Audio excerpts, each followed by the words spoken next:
we did 2 whole cars. It was me, Dez, and me 3, right?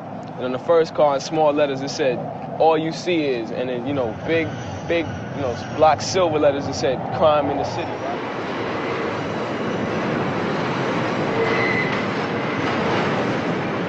At the Grand Concourse 149th Street station in the Bronx, graffiti writers gather at what they call the writer's bench.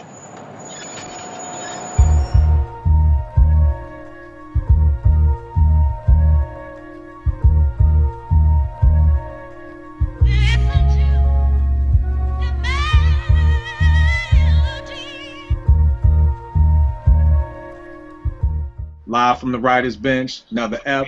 I'm your man Kill, here with my man Evan Beezo. What's good, fellas? Peace. Peace. We got one of our soldiers missing tonight. Shout out to my man Vic, you know what I mean? But he'll be back before you know it for another episode. This week we diving right into it. Criminally slept on albums that may be classics to us, but if you say it to anybody else, they may look at you like you bugging. Like, yo, that ain't no classic, or, just joints that have never been talked about in the circles as classic. When you're going through XXL or Source or just talking with your peoples, that these aren't your just random classic albums. So, you want to set us off, Ev? All right. Yeah, I can do that. I wasn't prepared. Okay. Oh, yeah, I'm ready. All right. So my first one, I'm gonna go out to the left field first. I'm gonna go way out. My first one that I'm gonna talk about is from Wyclef, The Carnival. Okay. I thought The Carnival was a classic album for many different reasons. Actually, it's funny because I know Kill Me, you had a conversation. I had brought it up, and after we talked, I actually went back and listened to it. And when I went back and listened to it, I had on repeat. Like I just kept playing it, like from the beginning all the way to the end. I wasn't like skipping through songs. But The Carnival, man, it came out in '97, I think it was, '96, '97. But to me, it was just an influential album because, to me, Wyclef was one of the first cats that really experimented and decided to do something different.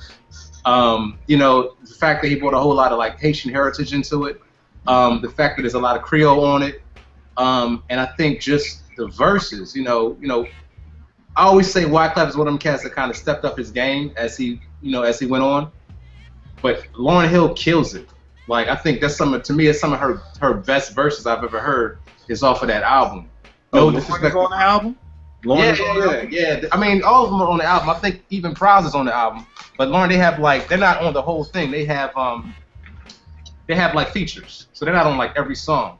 But I think from top to bottom, it's just like a well put together, well-rounded album from hip hop to the fact that he had the Neville brothers on there. He just went, he went into his I say rhythm and blues because it was more of a rhythm and blues thing he did as opposed to just straight R&B. But he went into his rhythm and blues thing for a minute. He went into his straight carnival type music for a minute. And I'm not even from the islands, but it just was. I felt like I can understand that culture a little bit better. So I think it was just like an amazing, well put together project. I don't know what else more to say besides that, but I just think it was a classic. I know too, during that time, '97, me and my god brother, my cousin, were working on this album, like a little demo type joint, and we were putting it together and putting it out. And I remember when that album came out, it was like during the summertime, and it just really like changed my ideas of what you can do on a hip hop record. Wyclef really like went outside the boundaries, and it was cool to me. It was like, yo, you can actually step outside, your comfort zone a little bit and put together some real dope shit. So yeah, so that's my thing. Wyclef, Jean, Carnival. That's bug, because like me and you were talking the other day, I've never even heard the album. Yeah, I've listened to it like once or twice.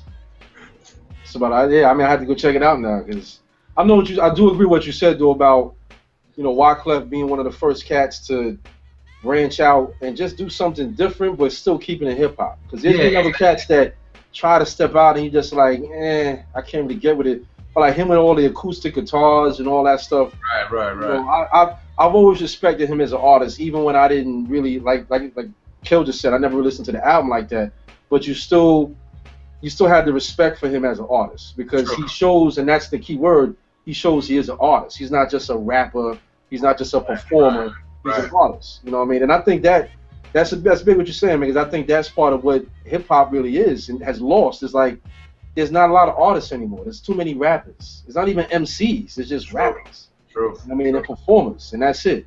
So yeah, I agree with you on that. Again, I had to go listen to the album because I never really got into it like that. But I could see it because I do know Lauren. One of my favorite songs off that album, one of the few I did like, was the joint with Lauren. One of the joints with Lauren.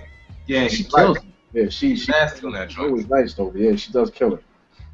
All right, yeah, and like I said, that's one of the main reasons why I want to do this show, because you know I respect y'all cats so much that I know there's some joints, just like what Ev just said. So now I gotta go check out Wyclef, the Carnival joint. B, what you got for us over there? I mean, the first one I have to say, I mentioned to y'all before, was Diamond D, Stunts, Blunts, and Hip Hop, man. Yeah. I mean, that album came out, I had to take notes because it was just so ill to me, this whole topic. But when I started getting into the albums that I felt like that about, I found myself like, damn, I got to do my own research and refresh my memory about how ill some of these joints were. And that album, 16 songs, he had like 6 or 7 little interludes or whatever, which, you know, back then was the thing. You know, like P-Rock and Primo really killed that whole concept of doing the interludes. But 16 songs, and as I listened to the album, there was not one song that I did not stop to listen to the entire song. Exactly. You know, I mean, I didn't have time to listen to it, but had I had the time, I would listen to every single song. So it was like, I listened to it, I'm like, damn, every song on there ranges from just a really good, solid song to a classic. Like, you know, Sally Got a One-Track Mind, Kiss, you know, Keep It Simple, Stupid, Freestyle, yo, that's that shit.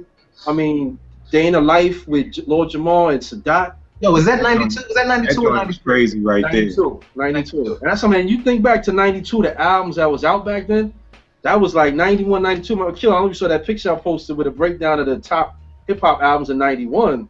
I mean, there was some killer joints on there. So then like a year later, and you had albums like this come out with Diamond, and then not far after that, that's when you started having the Infamous and Woo and all of was not too, you know, shortly thereafter and whatnot. So it's like, it was an ill time in hip-hop. So for Diamond D, and people don't realize he was Diamond D before he was Diamond for this album.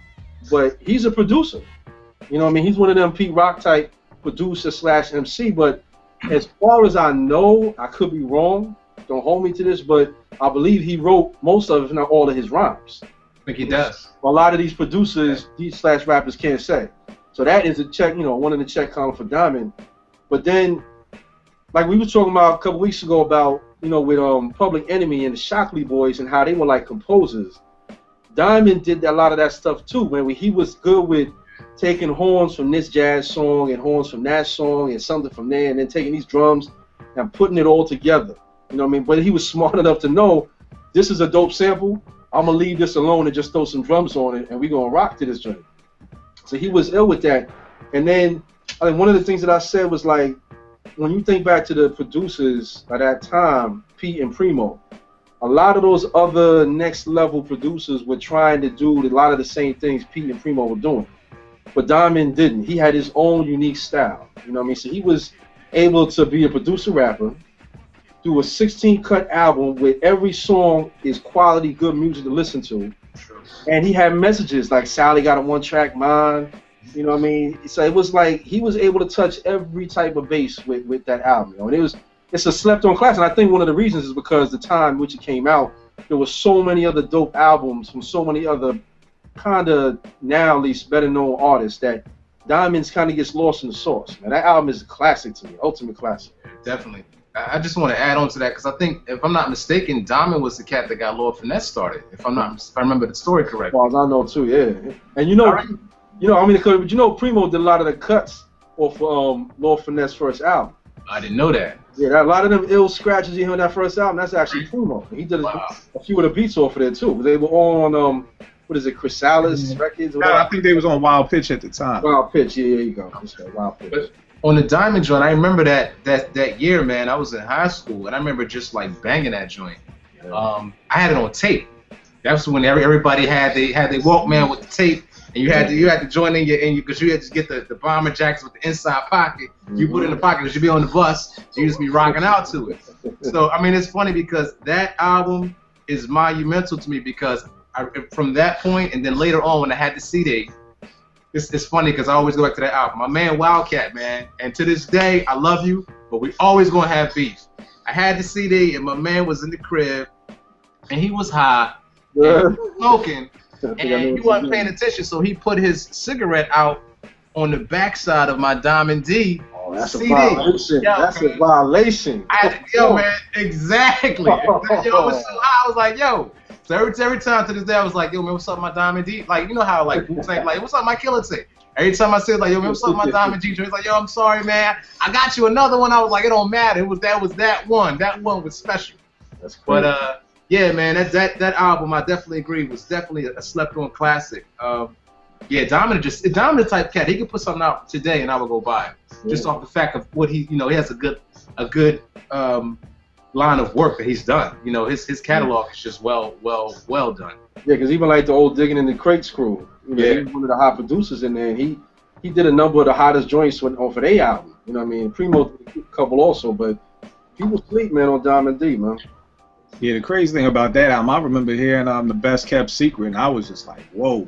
You know, because at the time, cats may not remember, but MC Lyte used the same sample. Cuba actually produced it for Light's second album. Right. Oh, wow. And used that sample, yeah. And so that was always one of my favorite joints off of Light's second album.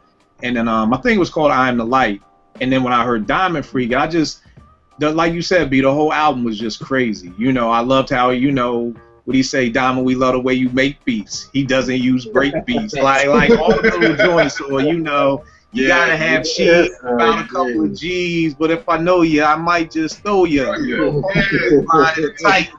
know, he just was always that dude who, like you said, he was an MC, but I always respected his skill game and just always talking about the production part of it. So definitely another dope album.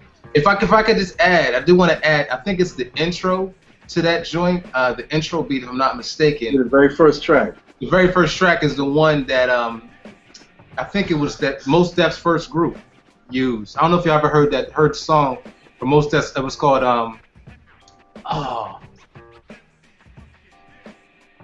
You talking about with him and Talib or before that? Nah, before that.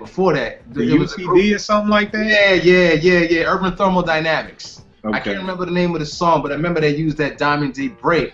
Or that I don't know if it was a break, but whatever that Diamond D intro was, they just had it looping. And I remember when I heard that, because it was, you know, when I heard it, it just made me go back to the Diamond D joint. They killed it. But that track, it just made me think about, like, every time I listen to Diamond D joint now, and I hear that song, it makes me go back to that record that they put out, which was a banger too. You know, again, just to add to all this too, is like, I love the whole album, but there's two songs on there that really mean a lot to me. One is Kiss, Keep It Simple Stupid, but it's the same sample as Dwick. You know, the Gangstar joint Dwick. Oh, wow. And I heard a story, I forget who told me this joint, but allegedly, I haven't spoken to Pete or any of these cats to confirm this. I'll ask him if I get a chance. But allegedly, all of them cats were overseas touring with Pete, Primo, and I don't know if Lost Professor was there, but Pete, Primo, and Diamond, from what I was told, were there.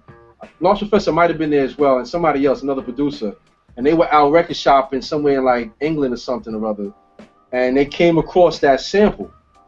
And supposedly they were like, not fighting, but like the store had one copy and they all wanted the joint.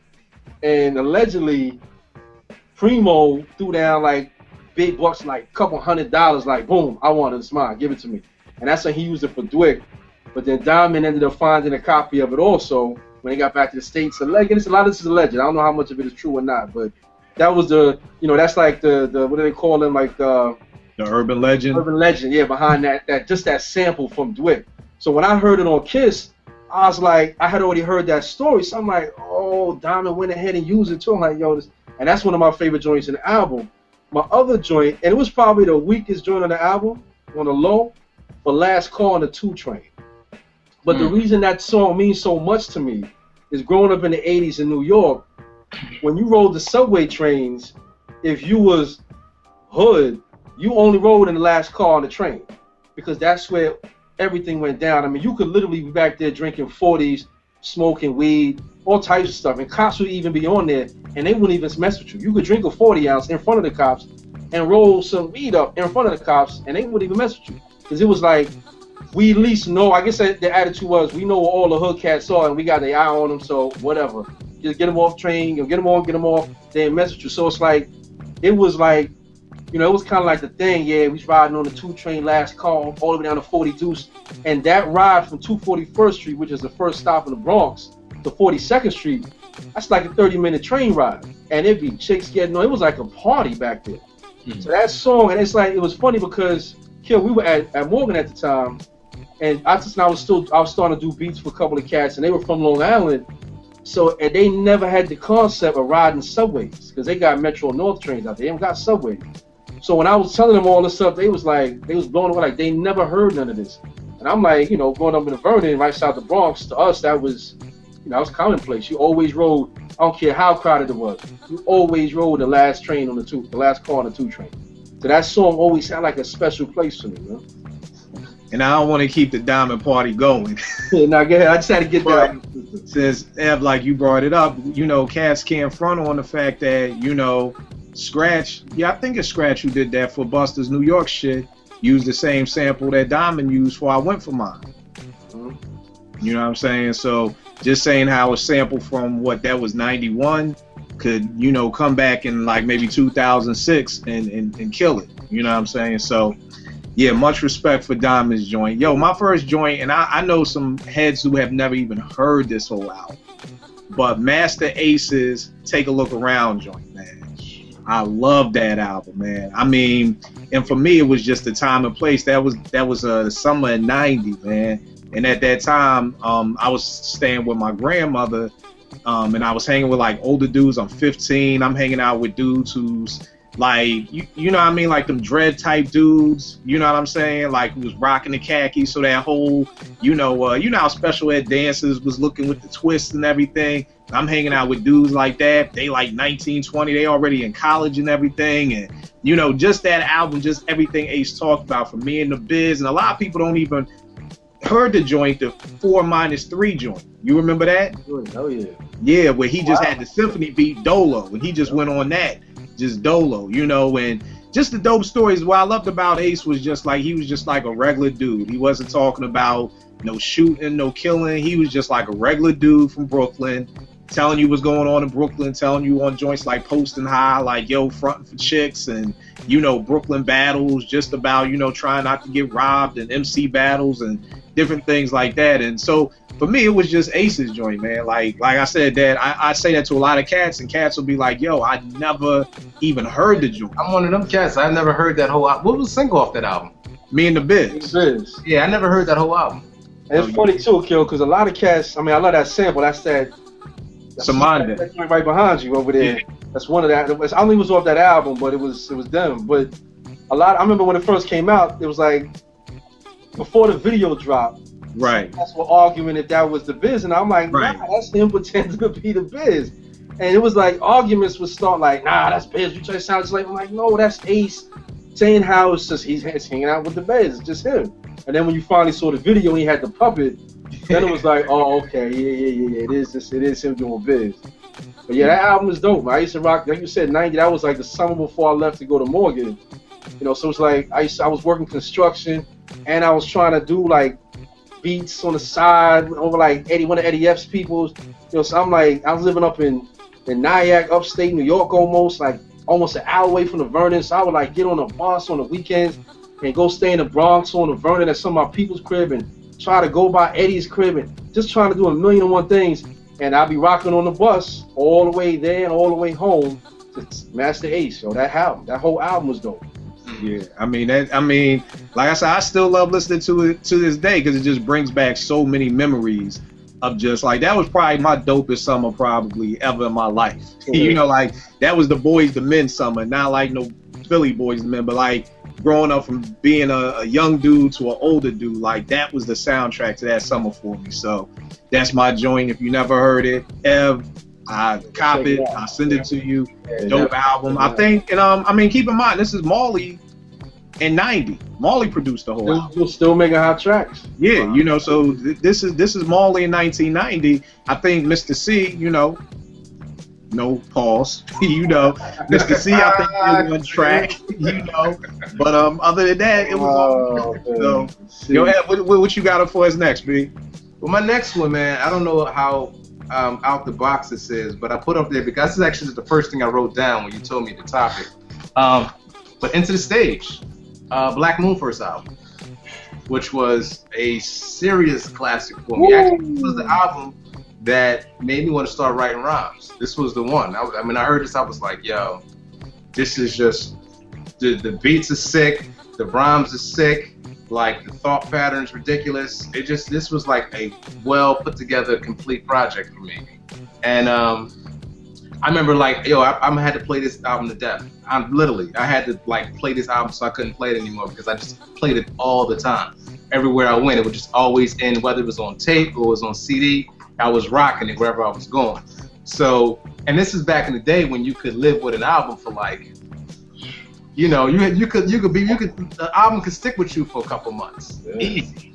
Now, you know, you're lucky if you get a week. But this particular album, man, just, you know, hearing Buck, and don't get me wrong, 515 was on it, but I didn't really, you know, he was just like, to me, he was a feature. Yeah. He wasn't even really on every project. But if I go through the list a little bit, I'm gonna just pull it up. Just it's a couple of them that really stood out to me. One of them was the original Buck 'Em Down, which was a banger. Before they did the remix. I Got You Open. Oh, definitely the original. I Got You Open. Definitely. Both of them too. The bug part I think to me about the original I Know You Got You Open, when the remix dropped, it's almost like the original one was erased from my memory. Like it never even existed. And it was dope. But the crazy thing is, maybe a couple of years ago for like Duck Down's 20th anniversary or one of their anniversaries, they came out to DC and it was the whole Duck 'Em Down crew. It was Black Moon, Smith & Wesson, Foul Monch, and Sean P. And when they did the original I Got You Open, I mean the bass, the whole spot was shaking, and it just made me fall back in love with it. So now I love the original actually more than I love the remix. I mean that beat was. You know what that is too, Kill? That's the producer in you, because you see that the second one is dope, but you know it's just Isaac Hayes. Right. Exactly. And Luke. Right. The first one, like you said, that bass line, and I believe that's Alice Coltrane if I'm not mistaken. I think I have that album. It's an old Alice Coltrane joint. But that bass line is so bananas, man. Oh my God, with the drums. Just the dirt on that album was just ridiculous. No, I always argue with people that I always swore that album, they never mastered it. If you listen to those joints, right, the levels on one song to the next at times were like all over the place, but that's part of what I loved about it. Right. It was like a demo that made it to the shelves and was one of the greatest, and I'm gonna say it, was one of the greatest hip hop albums ever. I put that in my top 10, straight up. One of the greatest hip hop albums, because it was from top to bottom. And when they came out, and what was the first song off the album? The first single. That was Who Got the Props. Who Got the Props? First single, Who Got the Props? Right, right. So that was like when the Backpack era, that video dropped, and the Backpack era was, and it was wow. It was it. That was it right then. And I'm gonna tell you something, Ev. My man, I was talking about KRS and all them with the other day. He said something ill that I never thought about Buckshot and how much he influenced Big. He's like, yo, think about it. Remember how Buckshot's flow into the state was like that real like, If you listen to a couple of joints, a couple of big joints off the first album, it kills me. I can't remember the song and the actual lines, but there's in Warning, I think he was telling me, Warning, there's a couple of lines where the way he's flowing, it sounds just like Buckshot Shorty. Right. And the man just said, because I think Roots at the time was kind of rocking with Irv Gotti, so he actually got a chance to sit in a couple of Big sessions. And from what my man told me, after Big, there's some song, I don't even think it was off the first album, Big came out the studio and was like, came out the vocal booth like, yo, I killed it on that Buckshot style. So my man said that, I was like, yo, I gotta go back and listen to some of this, and I heard it like, wow, I never, ever, ever would have peeped that. Yeah. So that's that Brooklyn thing, you know, Big came out after them, and they supposedly had beef too, where Big had some cats run up on stage because they had. Yeah, I heard about that. Yeah, because they had that video where they had a dude looking like Big, and they like snuffed him Off the stage. Yeah. It was Smith and Wesson video or something like that. No, it was OGC the Storm.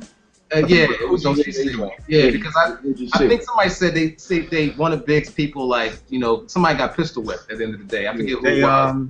It was what was dude's name? Who was the best dude out of OGC? String Wonder. String got pistol whipped.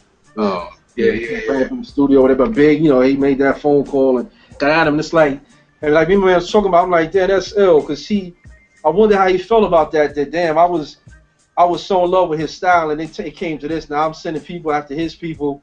But it's like a lot of people would never think that. But if you listen to that first Buckshot album and you listen to a couple of Biggie tracks, you'll hear the definite. It's what I call it homage, paying homage to him, whatever. Yeah. Big definitely, let's say, used his style on a couple of joints. That was Buck was the first one I ever heard doing that. I think that brings up another conversation, not for this session, but if we talk about, like, you have your, now, because I don't feel this way about Buck at all. And when I did, only person I met out of that camp was Still, and he was mad cool. But when you have, like, your favorite artists and you meet them, and you want to walking away like, oh, he's an asshole, cause like, like, damn, kind of like, that like blow to you, because you have this thing in your mind, you built up this relationship with them, through their music, and you feel like, yo, what's up, and it's like, Well, yo, you know what, Ev? You would check out J. Cole's album, because that's what that Let Nas Down song is really about. He's saying how the part of the hook is like, let there not be beef, whatever, with your idols or whatever. That's part of the actual hook. But he's even making reference to exactly what you're saying, that it's a funny feeling when it's like you look up to somebody, you idolize them, and now here it is, you meet them, and it's like you still in awe, but then you walk away like, oh, this dude is a dick, man. Yeah, exactly. And it kind of hurts. Like, it's like a little kid asking for their favorite player for an autograph, and he disses them. It's like, you love this guy, like, I ain't messing with him no more. Yeah, it's kind of like, especially when I'm seeing, you start like, I'm gonna battle this guy. I'm gonna send some shots his way in my next song. Yeah, part of hip hop. Yeah, that's exactly. All right, so Ev, so Black Moon joint. Black Moon, Into the Stage, man. That was my joint. Slave. You the Man, Buck's verse on You the Man I thought was stupid. How Many MCs? Oh, that video, that track, that verse, that beat. Yeah. End of the Stage, man. I'm just gonna stop on that. End of the Stage, guys. And you might kill. That was your first year at Morgan, right? May have been second, because it came out, because How Many MCs came out far before the album actually dropped. Well, good, and I can ask you then, because you probably saw it. But like when that album came out, I mean, for me, a lot of my people from New York that I rocked with were from Brooklyn. So when that album came out, oh my God, you couldn't tell them Brooklyn cats nothing. I had dudes that was from BK that was nothing. They didn't even mess with hip hop like that. They was all into reggae, and all of a sudden, I come in their crib and they blasting Buckshot. I'm like, oh, it's like that now. But I was at Morgan by the time the album dropped, because I remember listening to 88.9 before I got up there, and they was playing How Many MCs, and it was just like you said, just the beat, just everything, just hip hop perfection that we don't get. What year did that album drop then? Was it 93 or 94? I think it dropped in 92, 93. Probably 92. Yeah, again, that era of hip hop, man. Like, I'd say from 88. 87, 88, when like Kane and Rakim had their last dope albums, and G-Rap, I think, had Road to the Riches album, all the way through to like early 90, I want to say like 94, like around Illmatic and Wu-Tang and all that. That was like almost an 8 to 10 year run in hip hop, where it's like, you talk about the golden era, man, that's when it was it. Because even during that time, you had the NWA dropping dope joints, you had Far Side dropping dope joints. You even had a little bit of music coming from the South, like Outkast was starting to come out. Yeah. During that time, you know what I mean? And what's the other cast that CeeLo came from again? Goody Mob. You had the Ghetto Boys was doing their thing. Tupac even had Tupacalypse now, you know what I mean? Started Diggable Planets. So you started getting dope hip hop across the country, but still in the foundation of this area, Northeast, was still like, oh my God, hip hop was still coming out. Right, true. Right. So B, what's your second joint? My second one, all right, I'm gonna stay in this time frame in this era, since we went back and we actually mentioned his name. I'm gonna throw in there Marley Marl in Control Volume 1, man. If for no other reason, if the other, it wasn't even that many songs on the album, it was only like 10 songs. But if for no other reason, if 9 songs was garbage and he had the symphony, that album would have been a classic for me. Again, that was 88. You know what I mean? I was 17 at the time. You know what I mean? I was at my height of wildness, running the streets, running around, doing whatever. But that album, man, it's like, and remember, that's when it was still the BDP versus Juice Crew. Craig G had the song Duck Alert, you know, Distant Red Alert. Right. Tragedy had that song, which had came out back a few years prior. Marley threw on his album, he had to join the Rebel. And that was when the first time I'd ever heard Tragedy, when he was the Intelligent Hoodlum. But the thing I loved about it, and I said this last week when we talked about MCs, was the album covers. Album covers to me is a part of the culture of hip hop. And Kill, you remember I mentioned to you a while back about PE. They were the first group to have a single with their picture on the cover. So since then, I've always looked at album artwork, especially, you know, digging in the crates. You know, when you go shopping for records, sometimes the ill cover make you cop the record like, oh, there's got to be some dope way just because the cover's crazy. But that back picture on the back of In Control Volume 1, when they at the Teterboro Airport outside the Cessna with the whole crew, and you got Big Daddy Kane chilling in the back wearing a kufi, giving Marley Marl a pound, and Biz throwing the joints up in the air, and G-Rap has got the suede sweatsuit on. Yo, that was so hip-hop. But it was also like the first time, I'm like, yo, they had a private airport. These hood cats from Brooklyn, Queens, and wherever else are in the private airport taking pictures for an album cover. And it looked crazy. Everybody wearing Dookie rope chains. Even MC Shan was on the back of that cover. But that album for me, it holds a sincere place, because that was like, we were talking last week about the MCs and whatnot, and how one of the reasons why I hold G-Rap so close to my heart is because that symphony track, him and Kane were the featured artists on that joint, and neither one of them let you down. And as I mentioned, from what my understanding was, them dudes, at least G-Rap was never too fond of Kane, whether it was just some jealousy thing or just some rhyme thing or whatever. But I always felt like G-Rap was kind of secretly throwing shots at Kane with his verse and vice versa. Now, whether that's true or not, I don't know, but I always felt like that's what was going on. And it made me listen to them two verses even closer, like, damn, what if G-Rap was talking about Kane when he said, I put out more lights in the fight than Con Edison, and Kane said, put the cord in your ass because you played yourself. You know what I mean? The video was a little weird with the whole Wild West theme or whatever. I never really understood that part, but that album just holds a dear place in my heart, man. It was an ill time in hip-hop. Like we just said, you know, just talking about that era from like 86 to 94, I guess I'll say. And right smack in the middle, and like you just said, Kill, about Marley, you know, in 90s still, Marley was still a relevant, hot producer. You know, and it was unheard of. I mean, if I'm not mistaken, that was the first straight-up producer having his own album in hip-hop. You know what I mean? You think of like Pete Instrumentals and Pete, what was the first Pete Rock solo album? Soul Brother. Yeah, Soul Survivor. Yeah, Soul Survivor, Soul Brother. So In Control Volume 1, and of course, you don't forget, like Pete started, I won't say started, Eddie F put him on, but he really blew up in New York, at least, from working with Marley and Mr. Magic. And then when Mr. Magic left on BLS, it was Pete Rock and Marley Marl star. And Future Flavors, I know Kill, we was in Morgan at the time, but I would hit, you know, my people in New York when I was in Baltimore, every week I'm calling like, yo, what was the latest? And there's some incredible freestyles to this day. Biggie up in Future Flavors, Jay-Z's freestyle on Future Flavors. That whole joint, you know, Marley Marl holds a serious place in hip hop that I don't know if enough people realize, man. Yeah, the crazy thing about that album for me was just like you said, everything I'm looking at now, from Dropping Science with Craig G, and then the Dropping Science remix. We write the songs. Crazy. We write the songs with Biz and Hev, you know what I mean, using the joint that Eric used for Jane with everything. That was crazy. Like you said, Duck Alert, you know, it was just a crazy album. So now I definitely feel you. Now I will say this, the follow-up was horrible. Yeah, part 2. We ain't gonna talk about part 2. Part 2 was one of the worst albums. Yeah, I mean, you talk about part 2 let me down too. You talk about me anticipating an album. It was like, yo, you know, Now, what was it called? Like for your staring pleasure? So it was like, I was waiting for that. And that was just like one of the biggest hip hop letdowns in history. Yeah, I think like you would say, Ev, that's another show. The biggest hip hop letdowns of you're anticipating the album and you hear it and it's just like, whoa. But yeah, I've been disappointed many times.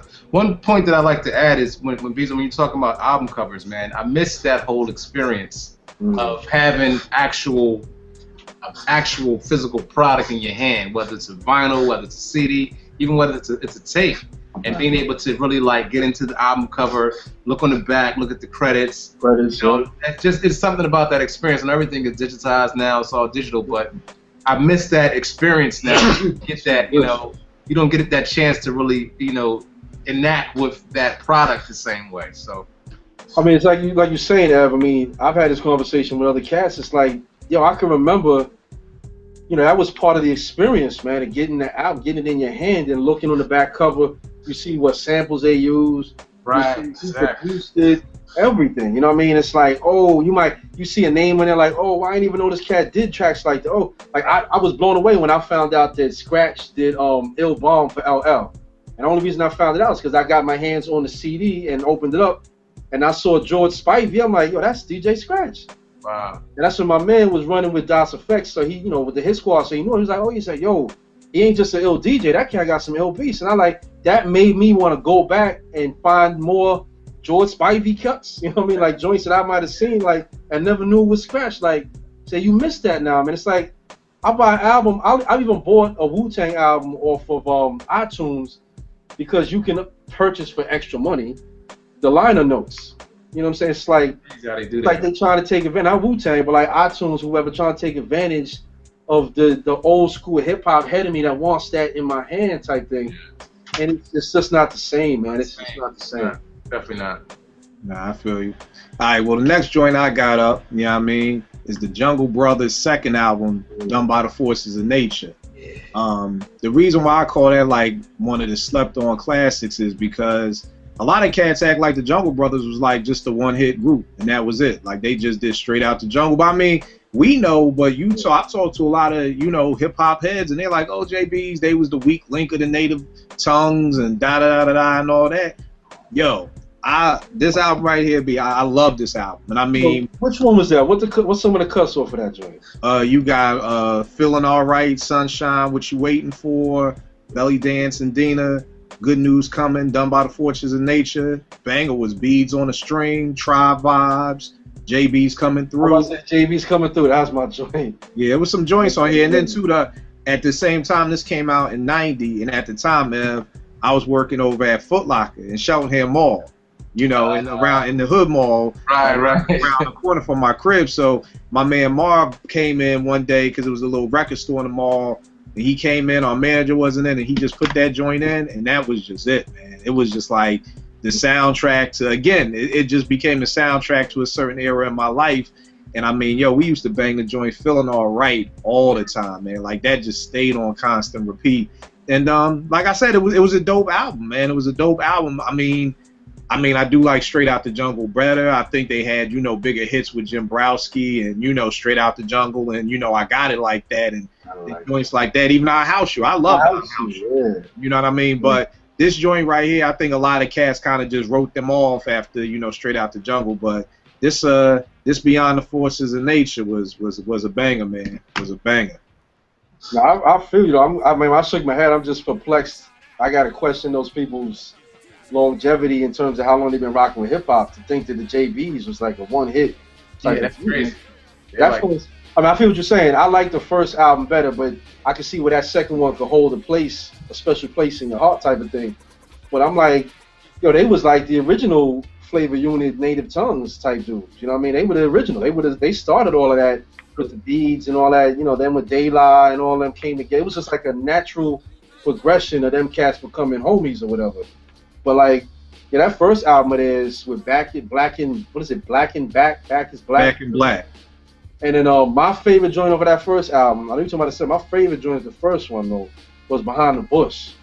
Yeah. And they like on some smooth down, like rocking, whispering in the shorty's ear type of hip hop. I'm like, I love stuff like that, man. When cats can be you can be a hood hip hop dude, but still show a lighter side, and you know that you got, you know how to get with a shorty. It ain't just you banging her out, but you know how to romance a chick, man. I respect that, man, because it's like I never understood these cats that want to be hard body 24/7. Like, my dude, when you sleep with your eyes closed, like, you know what I mean? You tough even in your sleep, man. You beat people up in your dreams too. Like, at some point, my dude, you gonna want to get with a chick, and you don't want to rock the hood rat every night. I mean, come on, fam. Everybody want a little love in their life, son. Sometimes you need a hug, man. And some of these cats was good at that, man. You know what I mean? It's just making you feel like I can still be hood, but I can still show a little romantic side, you know, show my smooth side. And JB's was like that, because they would, what's his name, was mad funny. Sammy B was an ill DJ. Sammy B is on the cut, was one of my favorite joints.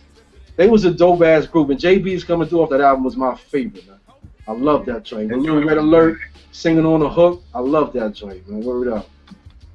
All right, no doubt. So, Ev, what you got for us for number 3? I'm gonna skip ahead a couple years. I don't listen to this. Well, this is one of my classics, but this album here is true to its title. Don't listen to it if you're feeling upset, because it will make you just get to a point you just like, I don't give a whatever. And that's Redman's "There's a Dark Side." I think it's a classic album, but I think it's an album that will make you mad. I don't know why. I don't know what Redman does. This goes back to that conversation we had about, you know, what's cool to say, what's not cool. I think Redman just goes so deep. I think he really like went to the dark side on this album. This joint for me was a classic. If you got Redman, this is his second release, and a lot of times your sophomore record is not supposed to be as good as your first, but to me this was actually better than his first album. You got stuff on here like, I mean, one of my favorite joints, besides, you know, Can't Wait, was Basically. Woo! Basically, he kills it because one of the lines that always sticks in my head when I think about this song is Redman says, I just lost it. Green Island too. My bad. I ain't gonna spend the whole thing trying to think of that, but it's a verse. I can't think how he says it, but he basically says, you know, being hardcore is more than wearing black skelly caps and making fake ass frowns because your best buddy packs. Like, he takes it to that point, and to me, just Redman is just so nasty. That, of course, you know, Can't Wait was one of the singles. We Run New York, which was to me was another classic joint. Hurricane G, he pulled her out, and she just like, it's so many, and it's like it's 20 songs. It's 20 songs, but this is the type of album I can just put on and listen to it from the start to the end. And it's funny because me and my people still talk about this album, be like, yo, man, I can't play that all the time because, you know, it's one of them joints you do go to the dark side listening to that joint. So, but it's a classic. I think, you know, it's to me it's one of Redman's greatest projects that he's ever done. I will put up there with one of my like top, like you said, Beezo was End of the Stage. Put up there with one of my top, like, you know, hip hop albums of all time. So the funny thing about that album for me, man, is I never forget when it came out. I was kind of disappointed in the joint, Big. Really? Yeah, I was disappointed in it. And I remember my man, Gnu from Jersey came through my crib one time, and he was just like, "Yo, Kill, you smoke weed?" And at the time, I hadn't smoked, and I was like, "Nah." He was like, "Well, that's why." He was like, "Yo, you gotta get high to listen to this album." He was like at first he was mad, and he was like, "Oh, you don't smoke? Oh, all right, nah, you good then. You good. I understand why." It was like, "Yo, you have to be high in order to appreciate this album. If you're not high, then there's no way in the world that you are gonna be able to fully appreciate There's a Dark Side as an album." You know, so. Yeah, it's definitely one of them albums you got to be high to actually really get. I mean, a lot of Redman stuff. It's funny because I'm kind of in between both of y'all. I mean, I liked it. Now, I don't think as much as Ev, you loved it, but I wasn't quite as disappointed as it sounds like Kill was. I mean, there was a bunch of joints that I really rocked with, but I think for me it was just I loved What the Album so much. You know what I mean? Just from everything, how Red came on the scene. You know what I mean? His everything, the rhymes, his style. He just had that real. Even on that album, he had that real, like you said, I don't give a nothing. I don't give an F. I don't give a damn about nothing. I'm just going to do my thing. And knowing he's from Newark, and I have to say that properly. Newark heads probably mad at me for saying it that way, but so everybody knows the city I'm saying is Newark, New Jersey. Never been in Newark, as they will say out there. Red, especially that area he's from, Wheatway Park and all that, that's, whoa, it's super. I mean, I know cats that got robbed, shot, and I ain't from out there. You know what I'm saying? So the few cats I know, they would tell you like, hey man, don't be up in Seth Boyden, which is the projects right on the one side, and then you got 440 Elizabeth Ave. I mean, when you know the address of the building is famous. Exactly. That's what you need to know. And that's where Red is from. So it's like, as I began to understand that part of Newark better, I'm like, damn, so that's how why Red is the way he is. True. That first album, I'll never forget, Kill. I don't remember the cat's name. He worked up at 92Q, went to Morgan with us, and he was like, yo, Redman's performing in DC. I gotta go do an interview for 92Q. And he asked me and I think it was Shy, we wanted to go with him. So we went out there, and we in this club where Red was performing before the show. This cat, now mind you, it's semi-winter time, but it's like 80 degrees in the club. Red is sitting there conducting an interview with a Carhartt coat on, a Scully on. He had the big afro underneath it, and a big ass red aluminum baseball bat. The whole time he's doing the interview. And my man got the mic there, and this cat was like, he loved hip hop, and he wasn't no hood cat doing the interview. And Red is like holding it back, looking at the floor the whole time. He saw twirling it sometimes to throw back in the shoulder. And I can see my man is getting a little nervous, and me and Shy just dying like, yo, this cat is wild.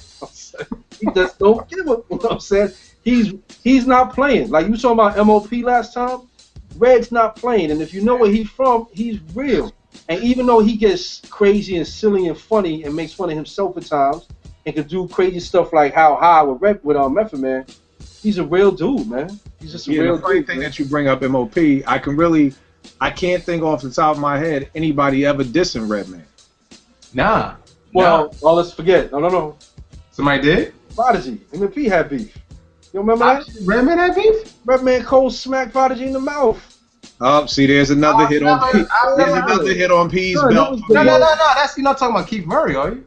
No, him and Keith Murray became a part of that whole beef. Because remember, Keith Murray and Redman, that's that whole hit squad. Remember it was the hit squad versus Marley? You know what? I do, because P said something about you be out there talking that spaceship stuff. Yes, and that was Noise. Rapper Noise said that. I sick a rocket up in the ass and give him a lip. Yeah, that was Rapper Noise said that on one of the tracks off a Hell on Earth album. But you know what? I'm gonna have to throw P in them. I don't even take that serious. I mean, them dudes dissed everybody, and everybody that they dissed always assaulted them anyway. So, nobody real. Let me say that nobody real ever dissed Redman. Let me say that nobody real ever dissed Redman before. You know what I mean? And not on no subliminal spaceship. And because I forgot my man had to explain that to me, and I'm like, dog, I came up with BDP, where it was like, look, I got beef with MC Shan and Mark. I'm not used to these subliminal. Yo, there was a few joints though. There was a few joints on that. And they was naming names. Yo, the whole time I thought he was talking about Keith Murray. About Redman, yeah, and Keith Murray, because that was the whole. From what I understand, I don't know the cover. It's like when Prodigy and them had beef with Tupac, when that song where he's like, shots whiz past your earlobe. That was, they tried to get at, I don't know if it was P and Av, but I know Queensbridge cats tried to get at, what's his name, Tupac at a show, and straight took some shots at the cat. It's allegedly, again, police. Right. So allegedly, that's what the validated rumors that were circulating was about. But I'm on the record to say it wasn't having P. It may be some Queensbridge. Probably wasn't. I'm sure it wasn't. But them dudes was crazy, man. Them Queensbridge dudes. I mean, I've been over there. My sister used to work out of there on the 41st side. She did like social work. So I had to go out there a few times. And I remember the first time I went to Queens. I know this is totally off the topic. But one thing I'll say for Queensbridge, I could see how it would breed an MC like Nas, because if you ever go there, where them projects are is probably the most prime real estate in all of New York, man. Because it's right there on the water, right across from Midtown Manhattan, 59th Street Bridge. You a few blocks not too far from there, you in Queensbridge projects. So it's like if you sitting you live on the top floor of Queensbridge projects on 41st side, you're looking out across the water, all you're seeing is that Manhattan, that Midtown, big Manhattan money, and it's the illest view of Manhattan you'll ever see, ever, on any property anywhere in New York, between Brooklyn and Queens and the Bronx and all that. So I could see how Queensbridge could breed all these ill rappers, yo. Cause you ever get a chance, you in Queens, just go by there and ride through there. You know, don't slow down too much. You know what I'm saying? Cause them dudes is wild. But it is prime real estate, and I can see how I can breed them type of MCs. Yo. All right, cool. So B, what's your third one up on tap, Big? I'm gonna bring it up to date a little bit. Actually, a lot of it, and I'm gonna talk about one of my favorite rappers, man, Ghostface. Ghostdini, Wizard of Poetry in Emerald City. Probably one of the longest titles in the history of hip-hop albums. But man, I remember when it came out, there was only two of my peoples that rocked with it, and they both my age. A lot of other cats. Which album are you talking about? That's the name of it, Ghostdini. What he just said. This guy, yeah. It's a Ghostface album? Yeah, 2009. Ghostdini, Wizard. This was his R&B joint, right? Yes. I heard about this joint. I never heard it, but I heard about it. A lot of cats, you know, he talking that, you know, it's about the shorties and the whole. Yeah, it was. Ghost, yo, you can say whatever you want for Ghost, but the one thing about him is he's not afraid to do anything musically, anything. I mean, from his joint with Amy Winehouse. You know what I mean? From when he did Shay La Ghost or whatever, Shay La Ghost or whatever. You know, that stuff like that. The song with Mary J, where he's, you know, just I forget the name of the sample. But where he's talking about his brother wetting the bed and all that stuff. Ghostface as a rapper is not afraid. He's comfortable enough in his hoodness, his hardbodiness, that he's not afraid to show you his sentimental side, his love side. And if you listen to this album, yo, Ghost, and I'm not exaggerating, he literally touches every single aspect of relationships. And I mean everything from cheating on a girl that you really like, but she got a man, your girl cheating on you. He got the ill song Guest House that's kind of gully, where he come home and find his girl in bed with Fabulous, who plays the Verizon Fios man. And now he got beef with the cat.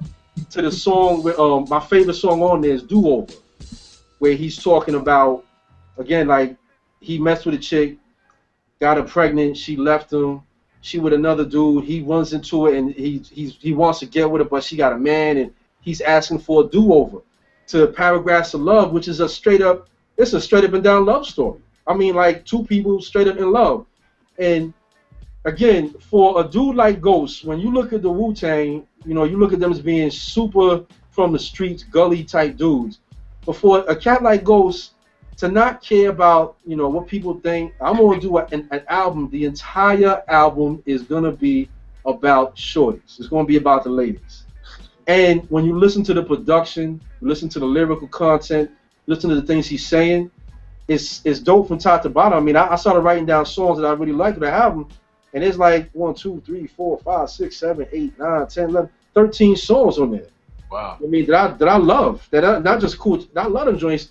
If you get past all that, it's Ghost, and he talking, nah, man, so what? So what? I told my man, I'm like, dog, you eat turkey burgers? He's like, yeah.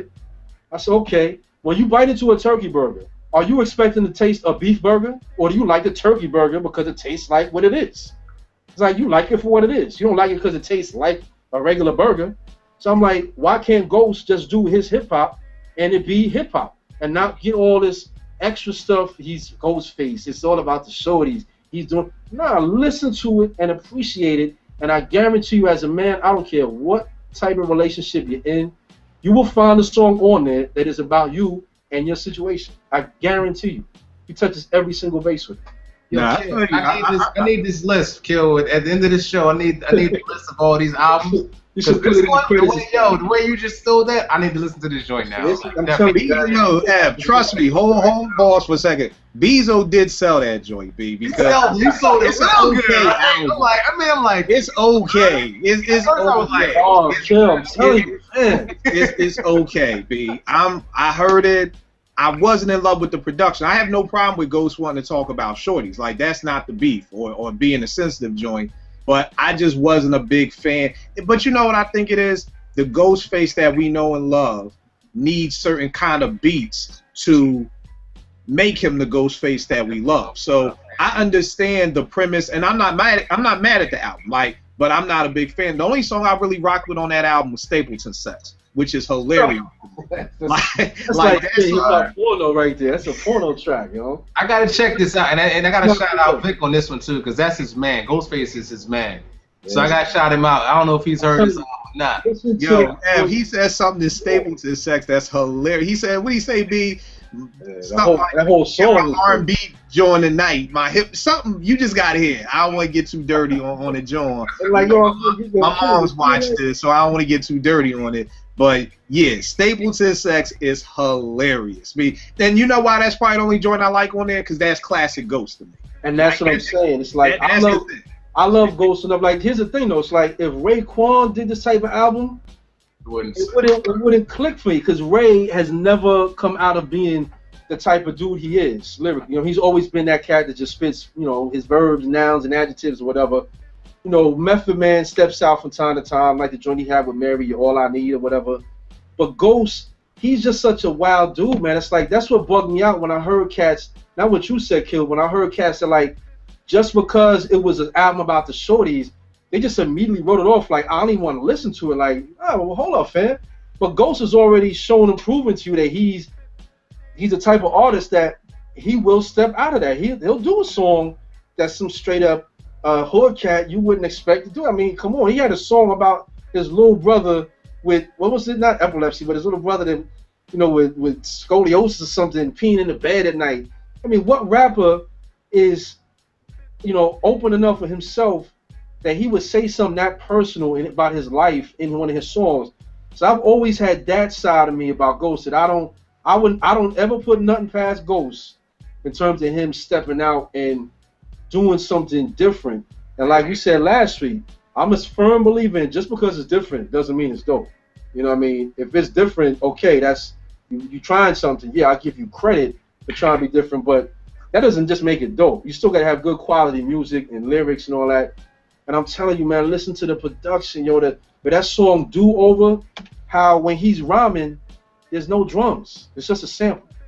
And then when the hook comes, the beat drops and it gets live again, because now it's like it's an emotional song and he wants the hook to have that emotion. So he saved the drums and the singing and all that. It's, yo, I love. Yo, Beezo's working for Ghost Street Team. I'm album back out. I'm about to just leave what we doing right now and go listen to this Ghost Street out. And just like I said, just keep an open mind. It's just hip hop, man. It's just dope music. You know what I mean? I will add this. I do respect MCs that are able to talk about their emotions. You know, that some of them actually do even wear it on their sleeve and able to write about it. I do have a respect for cats like that. Like Ghost is one of them. Even though this other dude is not my favorite MC in the world, but I respect him because he does it. Kanye does it too. I was just about to say, Kanye. He's a little too emotional. He's like, he gets a little bit with it. He like Keith Sweat with it, man. He just crying all the time. Right, exactly. But I respect that from MCs that are able to do that and don't feel no kind of way about getting up. Because I mean, we all people. We all have these emotions, so ain't nothing wrong with talking about it. You know, you still don't. I'm telling you, Phil, listen to it again from top to bottom, and if you can come back and tell me that he does not touch on, especially if you got the Marriage Exposed, I'm telling you, he got a song for every single. Nah, I agree with you. I agree with you. Like I said, for me, it was just the production. To me, everything always begins and ends with the beat. But you like the production, like the Paragraphs of Love. That's a straight beautiful love song with the pianos. Like, I heard that. Yo, I was talking about it with Roots because I put Roots up on it. He called me back like, yo, this song Paragraphs of Love. He's like, yo, I might play this at my wedding, son. I was like, is that type of song? Now, you think you would ever play Ghostface at your wedding? Oh my God, no. But Paragraphs of Love, I'm telling you, son, it's gonna make you think back to your honeymoon, kid. Watch. All right, y'all. So, yo, we gonna come back with part 2 because we still got a couple of joints left to go into. But yo, live from the writer's bench, another dope ep. I'm your man Kill, Beezo and Ev. Salute as usual, fellas. Peace. Well, y'all know it. Shout out to the Ghostface Street Team.